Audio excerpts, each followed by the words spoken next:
April 13th, 2023. The Vancouver Canucks squeak out a 5-4 victory in overtime against the Arizona Coyotes to end the 2022-23 season with a winning record of 38, 37, and 7. This is just about the only positive that can be taken from the 22-23 season, as the Canucks missed out on the postseason for an 8th time in the last 10 years. The last decade has been an absolute train wreck for the Canucks, especially considering that the 5 seasons prior to beginning this 10-year stretch saw a postseason berth every year, including a trip to the Stanley Cup Final. Now, you may be tempted to think that the Canucks are a classic case of a traditionally good team that has been through a rebuild but is now poised to return to deep postseason runs in the near future, as their cupboards are fully stocked with highly drafted stars. Unfortunately, the Canucks have a history of bad luck and mismanagement that started long before the 2010s. This will be a longer than usual intro, but trust me, let's rewind. The 1967 expansion. Vancouver's bad luck goes all the way back to here. The original 6 of the NHL was getting some company as the league was adding 6 more teams to the mix to start the 1967-68 season, and Vancouver was in the running to receive a franchise. Their bid, however, was rejected. Blame is often ascribed to then Toronto Maple Leafs president Stafford Smythe, son of Conn Smythe, who was once quoted as saying that Vancouver would not get an NHL franchise in his lifetime. The long-standing belief was that he did not want to split CBC revenues with a third Canadian team. So, Vancouver had to be patient. Less than a year later, the Oakland Seals were in financial difficulty and had major trouble drawing fans. An apparent deal was in place to move the team to Vancouver, but the NHL did not want to see one of their franchises from the 67 expansion move so quickly. So, the deal was vetoed. In exchange for avoiding a lawsuit, the NHL promised Vancouver would get a team in the next round of expansion. This set the stage for the Canucks to join the NHL in 1970, along with the Buffalo Sabres. To build their 2 newest teams, the NHL held 2 lotteries between the Sabres and the Canucks, one for the expansion draft and one for the entry draft. Vancouver lost both. To rub salt in the wound, Clarence Campbell mistakenly announced Vancouver as the winner of the first overall pick for the entry draft before realizing that an error had been made. And thus, Vancouver missed out on Gilbert Perreault, taking Dale Talon with the first pick in franchise history. Upon entering the league, Vancouver did about as well as you would expect for an expansion team, as they finished with 24 wins or less in each of their first 4 seasons. The Canucks finally had some good fortune as they finished first and then second in their division in 1975 and 76 respectively, but lost in the first round in both years. The Canucks did not achieve a winning record again until 1992, 16 years later. Despite those 16 straight losing seasons, the Canucks did make the playoffs 9 times over that span. In 1980, having only 21 teams in the NHL, 16 teams made it to the dance, so you had to be truly awful to not make it at the time. And Vancouver was leading into the 1982 season. Finishing with a record of 30, 33, and 17, Vancouver entered the postseason having never won a single series. Somehow, the Canucks went 11-2 over the first 3 rounds and made it to the Stanley Cup Final for the first time in franchise history. In the final, the Canucks were unfortunately matched up with the juggernaut New York Islanders, who swept Vancouver to win their 3rd of 4 consecutive Stanley Cups. 1982 would be the last time that the Canucks would win a postseason series for another decade. Jump ahead now to 1992, and the Canucks were blessed enough to enjoy what was their first winning season since 1976, and just their 3rd winning season over 22 years in the NHL. On the heels of quality drafting and trading by President, GM, and head coach Pat Quinn, the Canucks had built their first formidable roster in franchise history. It only took over 2 decades, but, it's okay. Although the Canucks lost in the second round at the hands of the Edmonton Oilers, 1992 could be seen as a success as Vancouver finally won a postseason round, Pat Quinn won the Jack Adams as best coach, and young phenom Pavel Bure won the Calder as best rookie. The following year, the Canucks repeated as regular season division champions, while Bure emerged as arguably the team's first superstar with his first of back-to-back 60-goal seasons, totals which remain unbeaten in Canucks history today. The Canucks won a postseason series in back-to-back years for the first time in franchise history, but once again lost in the second round. Baby steps. In 1994, Vancouver was back in the postseason thanks to Pavel Bure carrying his team with 49 goals in the final 51 games, and it's a good thing he did. In that 1994 postseason, the Canucks made their second trip to the Stanley Cup Final, entering the postseason as the 7th seed. In the first round, the Canucks found themselves down 3-1 before winning 3 straight games in overtime to beat the Calgary Flames. Vancouver then made quick work of Dallas and Toronto before making the final to face the President's Trophy winning New York Rangers, who were trying to end their own 54-year drought. After once again falling behind 3-1, Vancouver fought back to force a Game 7 where they found themselves, you guessed it, down 3-1. Trevor Linden scored the first goal for Vancouver and then another in the third period to make it 3-2, all while having a broken rib. But on one of the Canucks' final chances, they hit the post and would lose 3-2 in what is still considered one of the greatest finals in NHL history. The loss, by the way, was followed by a riot in downtown Vancouver. As devastating as that loss was, the Canucks still seemed to have a bright future ahead and were poised for many more deep runs, led by the likes of Pavel Bure and Trevor Linden. However, perhaps unsurprisingly, Vancouver would fail to record another winning season for another 5 years. In the 1996 offseason, things were looking up for the Canucks when they signed the greatest player in NHL history, Wayne Gretzky. Gretzky was going to sign with the Canucks and had verbally agreed to terms with them one evening in the summer of 1996, but after saying that he would sign the papers in the morning, Orca Bay CEO Stan McCammon, the man in charge of the Canucks ownership group, ordered President and GM Pat Quinn to call Gretzky in the middle of the night and get the deal done. Quote, no questions. Gretzky insisted that he would sign in the morning, but Quinn persisted, and this blew up the deal.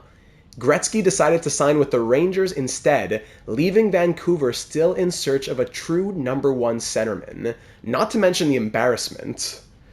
The decision to call Gretzky in the middle of the night somehow got even worse, as in the next offseason, the Canucks signed their most hated player in franchise history, Mark Messier, to fill that number 1 center spot. Once Messier revealed that he was a shell of himself among other things in Vancouver, Pat Quinn was fired and Mike Keenan was hired. The coach and captain of the '94 Rangers were together again and had total control of the Canucks. With that power, Keenan overhauled the roster, making 10 trades within 2 months, which led to Vancouver finishing last in the West with a 25, 43, and 14 record. Pavel Bure requested a trade after the season, and Keenan and Messier would both be gone soon after, but not after having decimated the Canucks. As we move into the 2000s, which saw Brian Burke as GM and Mark Crawford as head coach, the Canucks began to turn it around. The Canucks started to string together some winning seasons after doing so only 5 times over the last nearly 3 decades. The Sedin twins, who had been famously drafted together in 1999, were finding their footing in the NHL. Marcus Naslund took over the captaincy from Mark Messier and was a 2003 Hart finalist who barely missed out on the Art Ross and the Rocket Richard. Todd Bertuzzi emerged as a premier power forward, and the 2003 postseason even saw the Canucks win their first playoff series in 8 years. Despite being upset by the Minnesota Wild in round 2, this was the best the team had looked since 1994. Expectations were high, and hope was higher. What could possibly go wrong? Well, in 2004, Colorado's Steve Moore injured Canucks captain Marcus Naslund with a hit that resulted in the league's then leading scorer to miss 3 games. Less than a month later, when Moore ignored Bertuzzi's attempted provocation to fight, Bertuzzi assaulted Moore in what is now remembered as one of the dirtiest moments in NHL history, and one that continued on in court proceedings for the following decade. Moore would never play again, and neither Naslund nor Bertuzzi's careers would ever quite recover. After the lockout in 2006, Bertuzzi would be traded away. Thankfully, the Bertuzzi trade was a slam dunk for the Canucks as they picked up future Hall of Fame goaltender Roberto Luongo. With the Sedins breaking out and a largely new roster around them, the Canucks played their best hockey in franchise history, winning their division in 6 out of 7 years from 2007 to 2013. 2011, however, stands alone as the finest and most winningest season in franchise history. President's Trophy, most goals scored, fewest goals allowed, the Sedins at their peak, Luongo, Kessler, and Burrows having their best seasons, everything looked like it had lined up perfectly. Vancouver took down the reigning Cup champion Blackhawks, who had defeated them in consecutive seasons prior in 7 games, then the Predators in 6 and the Sharks in 5, before meeting up with the Boston Bruins, who were keen to end their 39-year drought, similar to the Rangers in the '94 final. Except this time, the Canucks were the favorites. In typical fashion, they ran into Tim Thomas, who was having the best goaltending season since peak Dominik Hasek. But they played well, going up 2-0 before the Bruins won 3 of the next 4 to push the series to 7. After Luongo had shut out the Bruins twice already in the series, Thomas matched him with his own second shutout of the series to complete a 4-0 victory in Game 7 to win the Bruins their cup. As expected, this led to more riots in Vancouver. The next year, in 2012, the Canucks tried to repeat their run as they won another President's Trophy, but lost in the first round in 5 games to the number 8 seed, eventual Cup-winning LA Kings. In 2013, they tried to run it back, they won their division again, but you guessed it, they got swept out of the first round. 2011 had been the year, but getting swept in 2013 signified a distinct moment for the Canucks. After making the postseason for 10 out of the last 12 seasons, they would only make it to the dance 2 more times over the next decade. Over that time, the Jim Benning era inflicted an enormous amount of pain on the franchise. The Louis Eriksson contract, the Tyler Myers contract, trading Gustav Forsling for Adam Clendenning, trading Jared McCann and a second for Eric Gustafsson, trading for but then not re-signing an eager Tyler Toffoli, dumping a package that included a first that became Dylan Guenther to get rid of 3 contracts and acquire Connor Garland and Oliver Ekman-Larsson, the latter of whom would go on to be bought out and will count for some serious money against the cap until 2029. This brings us back to the present day. Now, as we will see in a moment, the Canucks are not the worst team on paper. Elias Pettersson, Quinn Hughes, and Thatcher Demko are all homegrown talent who have the likes of JT Miller, Andrei Kuzmenko, and Filip Hronek around them. After trading away Bo Horvat, the Canucks have a new captain in Quinn Hughes and are ready for the next chapter in their franchise's history. But as a team with an almost empty cupboard of prospects, no cap space, and a team allergic to postseason berths, they have decided to turn to GM Data and his team of assistant general managers to fix what many may think to be the unfixable team. Ladies and gentlemen, welcome to Vancouver.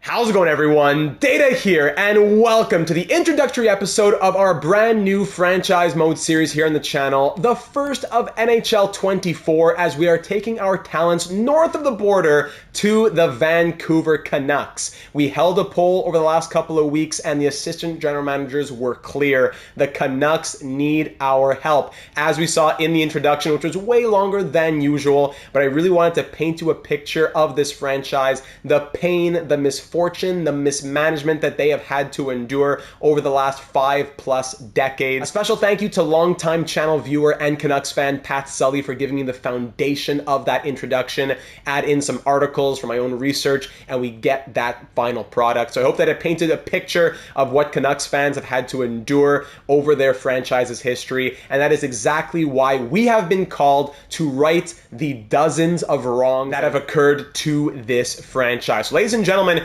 There's not a ton to do in the introduction episode, but I will be showing you the roster that we're using, the settings that we're using, and the team that we have here on day one to start the 2023-24 season, headed into episode number 1, which is the first episode where your feedback, your thoughts, your suggestions will be incorporated. If it's your first time watching a franchise mode series here on the channel, yes, I'm the one who's pushing all the buttons, but you, the assistant general managers, have a huge impact and influence on the decisions that will be made in this series, and that will always come from the YouTube comments or messages that are left over on our Discord server. The link for that is in the description. I'll get to more of that later on, but do not be mistaken. Your influence on this series will be huge. That's why it's that much stronger of a team when you as a part of it, so I hope that you will join in this series. So let's get this started, ladies and gentlemen. Our franchise mode series here with the Vancouver Canucks on NHL 24. Our first series on the PlayStation 5 as well. Another huge thank you to Mark for that donation. That's going to help us immensely when it comes to the menus and the simulation and all of that. As you can see, we're here in the Pacific Division as an 88 overall team. One of the weaker divisions in the NHL over the last few years, but as the quality of these rival teams increases, we want to make sure that our own quality is also increasing in turn. So it's a perfect time to take over and say it's time to get on that upswing. Looking at the settings here, I already started touching up on a few things. I personally keep owner mode, player morale, and fog of war turned off. I have my reasons for it. I've explained it many times in other videos, so I won't waste your time here. If you have questions on why I keep these turned off, because I certainly have many reasons for each one, feel free to ask, but I won't waste your time here. CPU trades and salary cap, of course, turned on. I am using my own personal cap compliant rosters. As I put out in a video about a week ago, if you don't adjust the salaries of your players when you start a franchise mode, LTIR will not be taken into account and player salaries will be adjusted by the AI. For example, because the Avalanche are using LTIR on Gabriel Landeskog, McKinnon's contract of 12.6 for the next 7 years is like 11.9 or 11.7. So just make sure that teams are not getting cut a break. I keep the salary cap turned on with my own custom rosters adjusted to keep any alterations from happening. Auto sign free agents, auto staff management, both turned off, as I do that all myself. Same for head coach edits lines, I do that all myself. Then into the rules and settings, not too much that I touch here. Going into the quick settings, period length I keep at, usually I'm more like 20 minutes because when I hop in, I want to see it in real time. Fantasy draft off, authentic cap penalties on. Franchise mode length 25 years, CPU trades turned on, the difficulty to superstar, authentic ownership, trade difficulty set to hard. Anything else we need to see here? I don't think so. Auto scouting is only pro scouting, but I don't even do pro scouting anyways, as of course I want to do my own amateur scouting with my own method, which always fully uncovers the top 200 to 300 prospects every draft. If you want to know that method, that's another video that was from NHL 23 but still works in NHL 24. Now into the advanced settings. Only tell me when a player is fully healed, please. Auto rotate goalies, yes. Sim engine scoring on medium while sim engine shot frequency is on high. We'll try it like this. If we see that top scorers every year are getting 85, 90 points, we might increase it, but we'll keep it like that, with the draft class quality also being set to medium for the start of our franchise mode. In future years, we'll randomize a number and it'll either be low, medium, or high, but we'll start with medium. Speaking of generated draft classes, as I'll get to in a few minutes, there are some created players in this franchise mode that are already drafted by teams, but some that will be in the future 2024 and 2025 draft classes. So keeping it medium might even be a bit too much. Maybe we'll go low, but I'll keep it as is for the time being.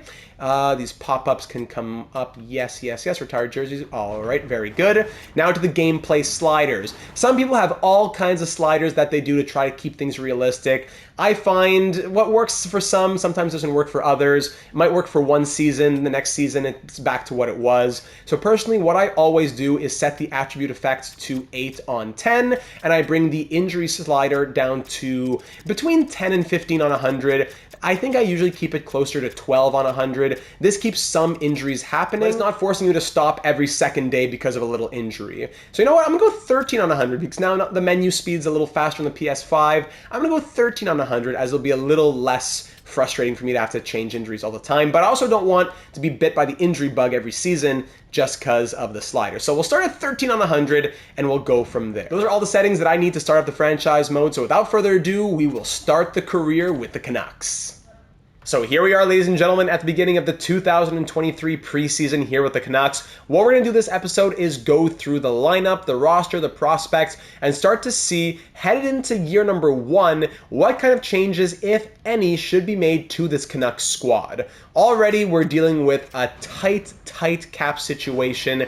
What I had to do to this team when I was speaking about the salary cap alterations, the one thing that I had to change to keep the Canucks from being over the salary cap and then having the players adjusted was bring Ian Cole's cap hit of, I think, $3 million down to $1.5 million. It's only for 1 year, so that's fine. But in future years, from 2024-25 all the way to the end of, I think, 2029, we have to be keeping track of Oliver Ekman-Larsson's cap hit and what the buyout penalty is going to be for that. Because I don't think, as you can see at the bottom, buyout penalty $147,000. I don't think that's going to increase to the actual $2 million, $4 million that it is in future years. So we got to make sure we keep track of that as the years go on. Please don't let me forget that. So let's start going through this roster, ladies and gentlemen. We'll start off with the forwards in the NHL. First and foremost, we have Elias Pettersson, 92 overall, high elite potential, superstar, drafted 5th in the 2017 draft, two-way forward, but 5-star shooting, 94 passing, 96 offensive awareness, fantastic skater. All of those X factors, got the schnipe, the ankle breaker, puck on a string, 1T, third eye, tape to tape, and a great fit, looks like, on the first line with our coach, who we'll see a little later. He is a 24-year-old who's on an expiring RFA deal, so we could start to think about what kind of deal are we wanting to offer him. If it's a long-term 8-year deal, he wants upwards of $13 million, so we definitely got to be careful with the cap situation. We have about $21 million in extension dollars, but remember the potential buyouts, penalties we have to factor in, as well as the rest of the team that will be needing contracts. So Elias Pettersson is our superstar. He's our first-line center, and we want to definitely convince him to stay. That's one of our goals of this franchise mode. We can't just sign him here on day one. We need to convince him to stay, build him a good squad, build him a successful squad, and maybe it's only a 1-year thing. Maybe he's not going to say I'm staying or I'm leaving. It could just be a 1-year thing for this year, but we definitely want to long-term get him to stay. For this year, it might just be 1 year.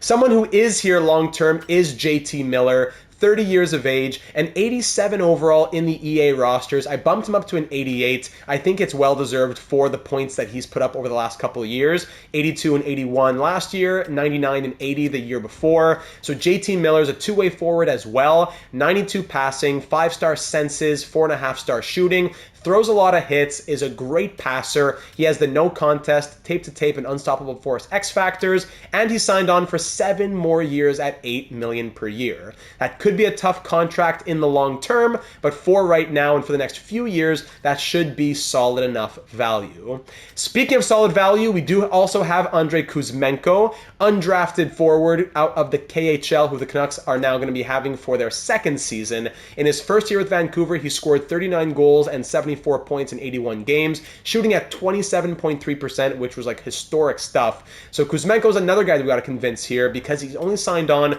for 2 more years at $5.5 million. We want him to be on this team long-term as well. Also has good first-line fit, also has 5-star shooting, 5-star puck skills. That should be a great first line for us if we were to go Pettersson, Miller, and Kuzmenko. Now, moving into the second line and the rest of the lineup, we have some tough money tied up with Brock Boeser at the moment. 84 overall, he was the 23rd overall pick back in 2015. He's definitely had some better seasons in the past as compared to today. His first couple seasons were great, even his third and fourth season actually, but the last couple years have not been very good for Brock Boeser. Bit of a bounce back last season as he scored 55 and 74. He was negative 20, shooting at close to a career low. So Brock Boeser, we definitely want to revitalize him a little bit as a 4-star shooting sniper. 26 years of age, signed on for 2 more years at $6.65 million. Great fit on the first line, so maybe he's a first line guy that we maybe can get jump started. Pettersson, Miller, Boeser first line, then Kuzmenko on the second. That's a potential thing for us. He also still has medium top 6 potential, a little bit of room to grow as a 26-year-old, but really not a lot of young pieces here. A lot of guys who are out of EA growth age range, which is 27 plus. Speaking of 27 plus, we move on to Connor Garland now. 84 overall, sniper as well with 4-star shooting. He came in the Oliver Ekman-Larsson deal. He signed for 3 more years at $4.95 million. Not a bad contract if he produces. He's kind of like a poor man's Brock Besser. Same overall, a year older, making close to a couple million less. So Connor Garland, hopefully we can get him going as well offensively, as he scored 46 points last year, which wasn't too great. On to the next, we have Ilya Mikheyev, who is signed for 3 years at $4.75 million, coming over from the Toronto Maple Leafs as a free agent. The Canucks signed him to that deal, and he scored 28 points in 46 games, kind of on that 45, 50 point pace or so before he was injured. Now he's back to health after spending about half the year on LTIR. 83 overall, two-way forward, who could hopefully be a big part of our middle six. Now a couple of expiring deals here, as we have Anthony Beauvillier. He was part of the return from the Islanders. He's an 82 overall with low top 6 potential, a former first-round pick who is signed for 1 more year at $4.15 million. Definitely a prove-it-to-me kind of contract, as yes, he scored 20 points in 33 games. That's great, but he has been, I don't know if I would say a letdown. He hasn't quite met expectations through his career so far. Now at 26 years of age, as an 82 overall, it is make it or break it for Anthony Beauvillier. If he wanted to resign, we could get him today for 2 years at 2.7, but I do think that would be a bit cheese. I would say we gotta wait and see on Beauvillier. Next up, expiring deal, Teddy Bluger, 81 overall, making $1.9 million. These more depth guys we can go through a bit more quickly. Nils Höglander, though, not as much of a depth guy. He's one of the guys that we want to see growth from. 22 years old, 80 overall, second-round pick back in 2019. Signed for 2 years at $1.1 million. Split last season between the NHL and the AHL. Did very well in Abbotsford, but only 9 points in 25 games in the NHL. Not horrible, but we definitely want to see Höglander grow into a middle six, top 6 guy. 80 overall, 22 years of age. With that potential, it's not too late. Sam Lafferty, also here as a type of Teddy Bluger depth guy, 80 overall, who was picked up from the Maple Leafs, right? Then there's also Pius Suter, 80 overall, another guy. He signed for 2 years, though, at $1.6 million. Always a channel favorite. Pius Patrick Kane Suter, we like to call him. If you know, you know. I just got to finally decide, is it going to be Pius or Pius? There's someone in the comments who's going to let me know for sure, so I'll leave it there. Di Giuseppe is also a depth guy at 78 overall. Dakota Joshua, 78 overall. Studnicka, low top 6 potential, 78 overall. He still has something, a little growth in him. Former second-round pick, so I wouldn't mind trying to squeeze something out of him if possible. If we can get him up to 79, 80, and he locks in around that overall, that would be nice for us. So there are the current NHL forwards. We go to the defense now on our roster. Of course, we have the captain, Quinn Hughes. He's been a legend and a huge piece of a few of our series in the past, most notably with the Honolulu Huskies and with the San Jose Sharks. He is also a Data 782 Hall of Fame nominee. He's 90 overall with medium league potential at 23 years of age. The captain is signed on for 4 more years at $7.85 million, so that'll be a big contract when his time comes. He has the elite edges, zone ability, as well as wheels, send it, tape to tape, and yoink. Great fit on the first pair, which is exactly what we want to see. 5-star puck skills, senses, 4.5-star defense, 5-star skating. Lovely. He is our rock. Beside Quinn Hughes will hopefully be his partner of the future in Filip Hronek, 86 overall, 25 years of age. On the last of his $4.4 million deal, he will be an RFA. He came over from Detroit in the trade that gave them the first that the Canucks had gotten from the Islanders in the Bo Horvat trade. In the 4 games that he played, he looked good. He only had 1 assist, but he was averaging like 24-17 per night. He was really eating a lot of minutes, so hopefully he's a big piece of our blue line moving forward, but we will have to sign him to a deal, and he currently wants about 4x6. Interesting. Ian Cole, depth guy, 82 overall, expiring deal. Speaking of expiring deals, Tyler Myers, one of the worst deals in franchise history, expiring, currently costing us $6 million as an 81 overall. I would think we just eat it and look forward to the cap space that it will bring the year after. Carson Soucy, however, is signed signed longer term. He signed for 3 years at $3.25 million. He is an 82 overall and should be a solid second, third pair guy for us, I would think, for a few years. I wouldn't be surprised if we end up keeping him. Tucker Poolman is also signed on, $2.5 million for the next couple of years as a 79 overall. And another expiring deal here is Mark Friedman, who's a 77 overall, who the Canucks just got from the Penguins here in the real world. So we're picking up the Canucks with the most recent roster possible. There are the NHL defensemen. Moving on to the goaltenders now, we have homegrown talent in Thatcher Demko, another series legend and Data 782 Hall of Fame nominee, most notably with the Sabres franchise and the Flyers franchise. 87 overall, former second round pick in 2014. He should be our guy long term, I'm hoping. Of course, on the EA carousel of goaltenders, you never know, but he is signed on for 3 more years at $5 million, which is very affordable for a top goaltender. We'll see what he wants after that and see what he does for us over these next 3 seasons, but I would hope that he and Hughes and Hronik and Pettersson can be pieces that we lock in. Backing him up is Casey DeSmith at an 83 overall, who the Canucks just acquired from the Montreal Canadiens in the Tanner Pearson trade, and he is on an expiring deal. So there are all of the current NHL roster guys in Vancouver, whether or not they'll actually be in the NHL. Now moving to in the system. Not a ton of players who have the highest of potential. Let's sort by potential, not by overall. And let's start off with Tom Willander, the 11th overall pick in the most recent 2023 draft this past summer. He is one of the created players that I added to the game. Any first round pick prospect or any just top prospect for a team who's not in the game got added. I'll show you the complete list at the end of the episode. But Willander was one of those guys. Medium league potential, 74 overall, two-way D with no contest. Send it and stick him up as his superstar abilities. So Tom Willander is definitely a guy we'll want to see in the top 4 in the future. In a perfect world, it's probably Hughes, Hronik, Willander, and fill in the blank as our top 4. But we'll see what goes from there. Aturatu, who has low elite potential, is a 74 overall at 20 years of age. He came over from the Islanders in the Bo Horvat trade and was a second round pick in 2021. Once thought of as a top pick for that draft, he dropped quite a bit. He has that low elite potential, so hopefully with the right line mates, with the right potential, with the right chemistry, he'll be able to reach that elite potential, and he'll be a good middle 6, top 6 guy for us. Maybe even second line centers. That's the big thing we're missing if you didn't notice. Up next, we have Vasily Podkolzin, who was the 10th overall pick in 2019. Definitely a guy that the Canucks were hoping to see a bit more growth from at this point. He's an 80 overall. This past year, he scored 4 goals and 7 points in 39 NHL games. He has 33 points in 118 career NHL games. Last year, also in the AHL, 18 points in 28 games. So top 6 potential. He's 22. He can still grow, but time is ticking on Podkolzin, on Höglander, on these guys. Jonathan Lekaramaki also has top 6 potential. He was the 15th overall pick in 2022. He is 69 overall with that medium top 6 potential.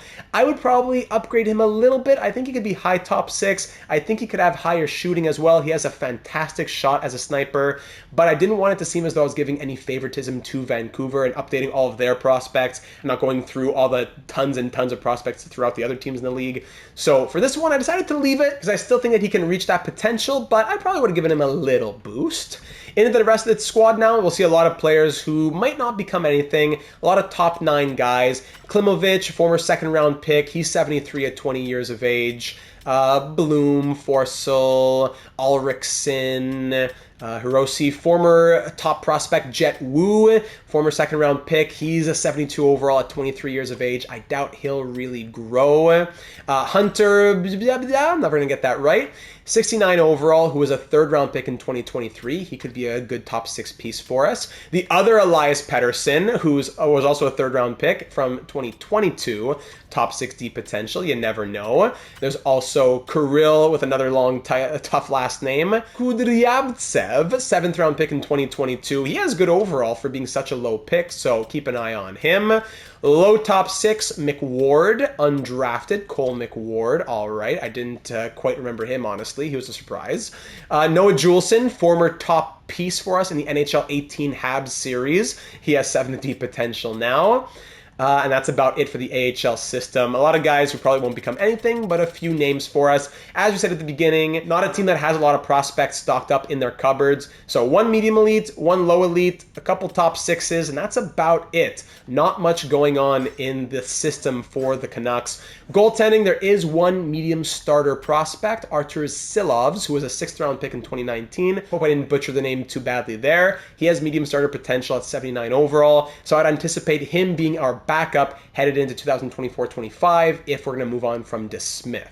And that's about it, ladies and gentlemen. There is the organization at this point here in Vancouver. The expiring contracts as of today, if we sort by overall, Pettersson, Hronek, Beauvillier, Cole, Bluger, Myers, Podkolzin, Lafferty. Some young, some old, some core, some not. But we'll definitely have to keep an eye on those throughout this next season. Now, with those names being understood, we can now look at the edit line screen. If we were to edit lines according to what the best chemistry is, plus who I think's going where, I'd probably have the lineup looking like this to start the season. So it's not ideal, but due to not having a second line center, we'd probably be looking something like this. Kuzmenko, Pettersson, and Besser on the first line with the +2, while Mikheyev, Miller, and Garland are on the second line with no chemistry. If Miller were to be on the top line with Pettersson and Besser, it would give them a +5, but then we'd have no one to play second line center. No one has a good face-off rating until like Suter, who's a 75 here, has an 80 overall. So we kind of are forced into this until we can get someone to play second line center. Maybe that's something that we can figure out sooner rather than later. The third line would then be Beauvillier, Suter, and Podkolzin with a +2, and Hoglander, Lafferty, and Bluger on the fourth line with a +1. On defense, we see Hughes with Hronek with a +1, Cole and Soucy with a 0 for chemistry, and Pullman with Myers with a -2, unfortunately. So we could go +2, -3 maybe, but I wouldn't mind getting just someone who's like maybe like an 80 overall left-handed defenseman for the third pair.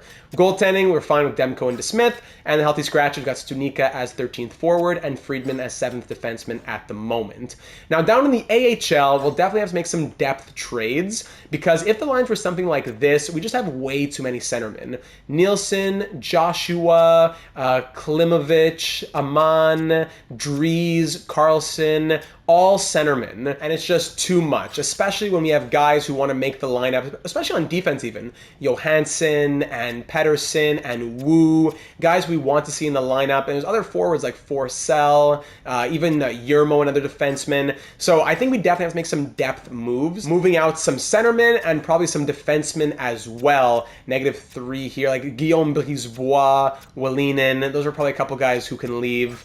And then on goaltending, we have Silovs and Sachenko. So we wouldn't get a lot of value back, but we should be making some moves so as to maximize growth for our younger players. So with that need in mind, let's start looking at the trade blocks headed into episode number 1. We don't need to make a trade right away, but we definitely want to keep the idea of a second line centerman in the forefront of our thoughts. If you want to know a little bit more about trade value, here is the trade value that we have on our team. So if you see a player with certain trade value, go ahead and compare that to the value that we have.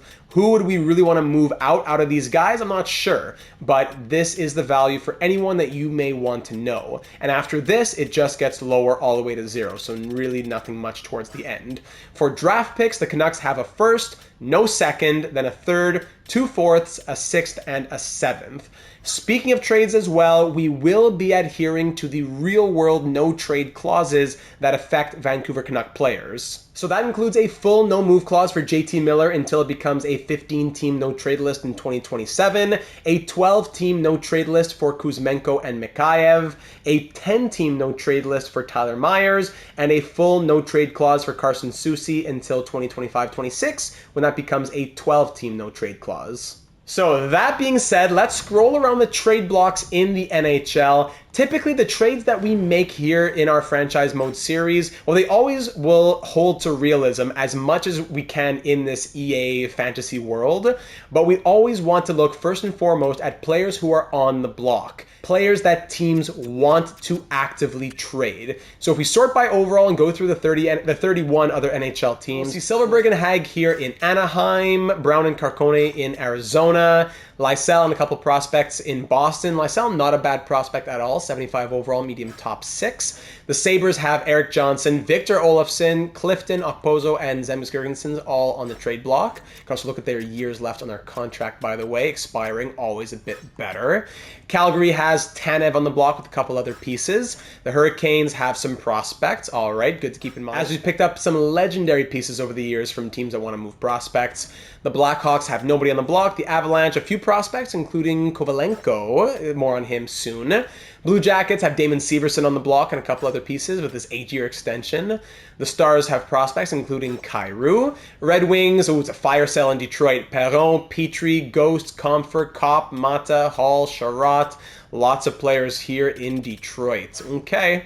The Oilers, Bourgault and Petrov. The Panthers, just one prospect. The Kings, Danault, Arvidsson, Moore, Roy, Lewis, and Tynan. Okay, some unexpiring deals. The Wild have nobody. Les Canadiens de Montréal, personne. The Predators, Barry, McDonough, and Shen all on the block. The Devils, Palat, Haula, and Villain. The Islanders, Bolduc and Ishakov. The Rangers with some prospects there. The Senators, Shane Pinto, of course, as an RFA, and Touré. Flyers, nobody. The Penguins, nobody. The Sharks, Burrows. Seattle Kraken, lots of names in Seattle. Larson, Eberle, Gourde, Burakovsky. Yeah, everybody in Seattle here on the block. Sheesh. As the year goes on and we get to know the identity of a team more, we can kind of help the AI. Like if Seattle is leading the NHL at the trade deadline and all these guys on the block, I'm not going to trade for them. But if they are a losing team, then it makes more sense. At the start of the season, it's 50-50. St. Louis Blues, same thing. Wow, Shen, Falk, Krug, Hayes, Parayko, everybody. My goodness, all the way down. In Tampa Bay, a couple of prospects. The Maple Leafs, some prospects. Vegas, prospects, some good ones at that. Washington, Pacioretty, Wilson, Backstrom, Oshie, Mantha, and Dowd. And finally, the Jets with just one prospect. So there are the trade blocks around the NHL, ladies and gentlemen. When it comes to adding talent, we can also consider free agency. I don't think a guy like Patrick Kane would necessarily sign in Vancouver, but if we want to look at some depth guys, we do have about, the game says 1.478 million. In the real world, it's like 162,000, so we would have to actually make some trades to go out and sign somebody. But if we were to go out and make some trades and then say, hey, we have some money available, we see, after Kane and Pinto, we see Bailey, former Canuck Alex Edler could be our answer for the third pair left D. Phil the Thrill Kessel, Parise, Heinen, Gagne, Comtois, Puljujärvi. These are some guys who could have some potential, but remember, we're really trying to grow Podkolzin and Hoglander. I'm not sure if it makes sense to add another low top 6 guy to the mix. And goalies, if you're curious, Elliott is still out here, Halak, and yeah, then more into minor league starters after that. I think the last thing to look at now would be the coaching staff. So let's see what coach we got. The game gave us an A- head coach, so at least that's nice. Cadman? I've seen this name like 3 times in my life. Cadman? Galina? Okay. A+ for offense, which is nice. Very good to see. And a 61% team fit. Very good fits with Pedersen, Hughes, Susi, Kuzmenko. Doesn't like JT Miller as second line center, though, and neither do I. I'd prefer to have JT Miller first line left wing, and then we can get an actual second line center. So that's a number one thing that we got to look at, ladies and gentlemen. Maybe Danault on the Kings, but again, if the Kings are a good team, would that really make sense for them to want to do? I don't know. We got to think about what would make sense. B- associate coach, B- AHL head coach. So the coaches are not bad. The scouts, I'm going to overhaul it myself and get all my own system going. I'll set the scouts and do all that on my own off screen. I think that's about everything I can show you here in this franchise mode as of right now. The last thing that I could show you would be the created prospects that we'll have for this franchise mode. The unassigned players are undrafted. They'll be drafted in 2024 and 2025. They're real world prospects. Anyone who is assigned to a team has already been drafted and is in that team's system. Big names like Cutter Gauthier, Frank Nazar, just scrolling through here, you can see as we pass by, Lane Hudson, big names for the future drafts like Macklin Celebrini. Get excited to celebrate with Celebrini. Michkov, Kovalenko, McGroarty, Will Smith. So not every prospect, as there could be tons and tons more, but because the game creates so many, I thought I would just put the top guys in. So I may have missed 1 or 2 along the way, but I think this is a pretty comprehensive list of all the prospects, all the top prospects who are missing in NHL 24 today. So if you want all those created prospects and more, the community file that I used on PlayStation 5 is here called A Lot Added Prospects by this creator. What I did was made tweaks to those prospects. I deleted some, I made my rosters cap compliant, I made some overall and potential changes to players throughout the league, and then I uploaded that to PlayStation 5 as well. So if you want to use the exact same roster that I'm using for this franchise mode series, on PS5 it's called Data Franchise Rosters. It already has 4 downloads. Look, I just put it up like an hour ago, so hey, there's people out there who are looking for it, I guess. And I also have my data cap compliant roster, which is me not touching anything, no created players, no changes at all, but it gives you the foundation of just the LTIR changes so that the AI won't make any of those adjustments when you start your franchise mode. If you don't have PS5 and you can't download this yourself, you can follow the steps that I show you on the video that I uploaded, or I have all the changes written down in my annual Puckpedia article, which is linked in that video. So there you have it, ladies and gentlemen, probably the longest intro episode that I've ever done for a franchise mode series because of the long intro, plus a lot to say about this team that doesn't have the clearest of directions right now. A lot of things to consider with the no trade clauses, the future salary cap hits, the future potential extensions, wanting to look at getting a second line center. We already have our work cut out for us here in Vancouver, absolutely. And on top of it all, remember that this is a team that hasn't made it to the postseason in 4 years and has only been there twice in the last decade. So GM Data and his team of assistant general managers have a lot to fix just to be able to put a good team on the ice. But from there, we want to have sustained, long-term, dynastic success, and it all starts with you. So be sure to leave your thoughts down here on YouTube or over on the Discord server, link in the description. You can do that in the NHL Suggestions channel. Another great reason to join the Discord server is that when I have live questions for you, I can send a ping to that channel and say, hey, any on-call AGM who's available right now, I have a question right now. Give me your live thoughts on this thing that I'm doing. So if you want to be able to give live thoughts when I'm in the middle of recording,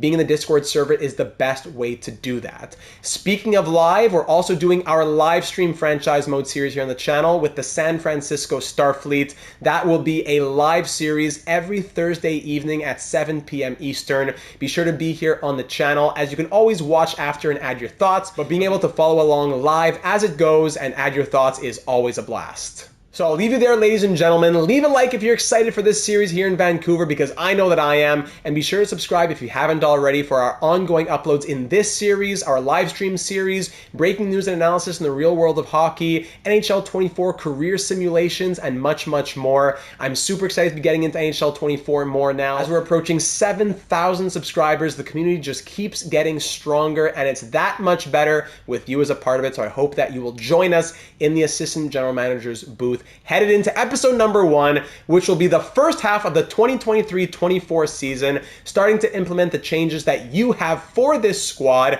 as we look forward to a better and brighter future. Thank you for taking the time to watch, and I'm looking forward to seeing you again in the next one when we start our journey with the Canucks.